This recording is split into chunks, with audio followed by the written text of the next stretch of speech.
Hello, welcome to Bored and Confused, where I review shows based on two criteria. One, was I bored? Two, was I confused? Today's show is Left on 10th by Delia Ephron. Now, a couple disclaimers. I saw this show the day before they froze it, so there might have been some small changes after I saw the show. Also, I am not the target audience for this show. Delia and Nora Ephron, who are sisters, wrote romantic comedies such as You've Got Mail is their most famous, and this really is targeted towards women of a certain age who really loved that movie and other movies in the romantic comedy genre. This play is based on a memoir by Delia Ephron of the same name, and she finds herself as a writer of romantic comedies in her own real-life romantic comedy. Now, because this is based on truth, I don't feel it has the same twists and turns and dramatic action that a fictional romantic comedy might have. So, was I bored? Was I confused? My experience in watching this show went like this. Bored, really interested, bored again. Actually, the very opening of the show has a very cute way of getting us into the show. She's waiting on hold to talk to Verizon Wireless, and we've all experienced that, and so there's humor to be found there. But for the first 20 to 30 minutes of the play, it was mostly Julianna Margulies, who plays Delia Ephron, introducing the situation, introducing all the characters, and it was just a lot of exposition. And I did not feel that interested because there wasn't any conflict really going on. And also I felt that Julianna hadn't fully created the character of Delia, which I know is very difficult because Delia Ephron is alive and sitting there in the audience.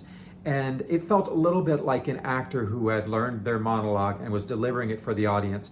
But I didn't feel that she had really inhabited this character yet. Now I'm hoping over press week that she can really find her way into this character and it won't feel so presentational. Now this is a play for 4 actors. We have the 2 actors who are the main love interests, which is Julianna Margulies as Delia and Peter Gallagher as Peter. The other 2 actors, played by Peter Francis James and Kate McCluggage, play all the other characters. And I was quite entertained by Kate McCluggage in the first 15-20 minutes because we're getting introduced to all of these different women that surround Delia and a few men, but mostly women. And Kate basically comes on, does a scene, goes off, changes her accent, changes her outfit, comes back on, and she's someone totally different. And I actually was quite entertained by just watching her do these really great character changes, making really strong choices, and just disappearing into the new character that she was coming on and playing. That was very impressive. Now, when the play really got interesting for me was when Peter Gallagher came in. When he entered, which was maybe 20 minutes into the play, he came in with energy. His cadence of speaking was faster than what Julianna had been doing, and it just gave some energy to the play, and everyone's performances on that stage got better, including Julianna. I think she just did a lot better when she had her main love interest to play off of, the one that she was really emotionally invested in. And then those scenes started to come alive. This is directed by Susan Stroman, and there's moments of dance, there's music that I'm sure Susan selected to help transition scenes. There's a little bit of dance because the character of Delia took tap dancing lessons with her husband who has passed away. This had Susan's signature Stro expertise of moving bodies, moving set pieces, moving things around the stage in a very beautiful way. So, was I bored? Was I confused? My arc, a little bored at the beginning. Thank God for Kate McCluggage and all of her characters. Peter came in, I was interested. I enjoyed watching Delia and Peter fall in love. There was some laughs there. Peter, I must say, is Peter Gallagher, who's playing the role of Peter, is playing the perfect man. If you want to know what women want in a man, go see this play and you shall learn.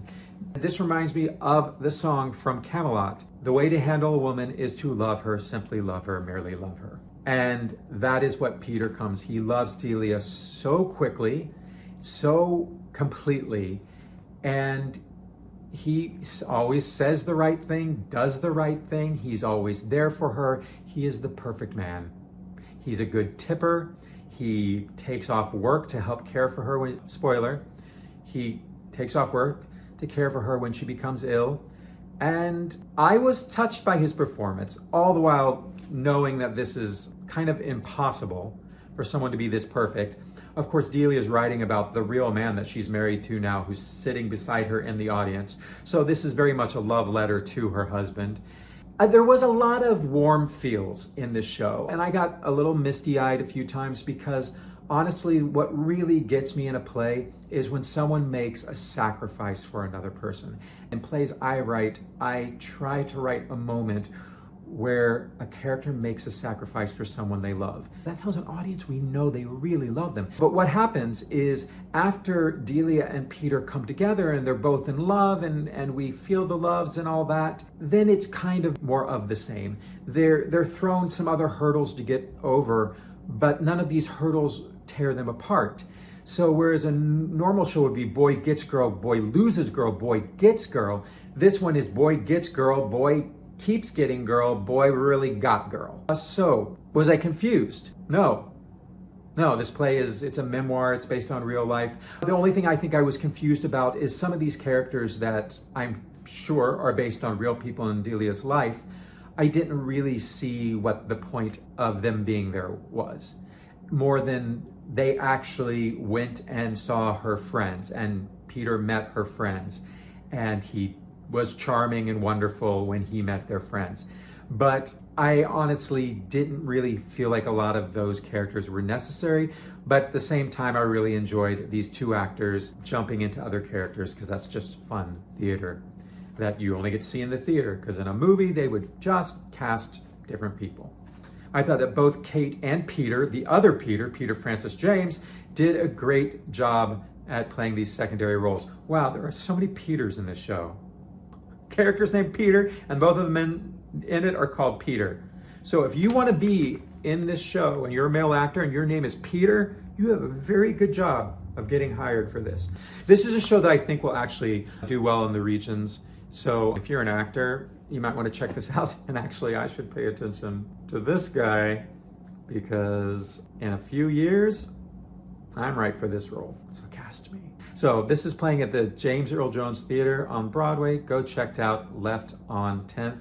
And like, comment, subscribe, and let me know what you thought about the play. I'd love to hear your comments.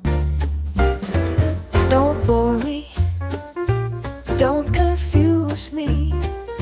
If you do, then you'll lose me. Don't wanna drift away, wanna stay inside the play. Keep me engaged, keep me amused.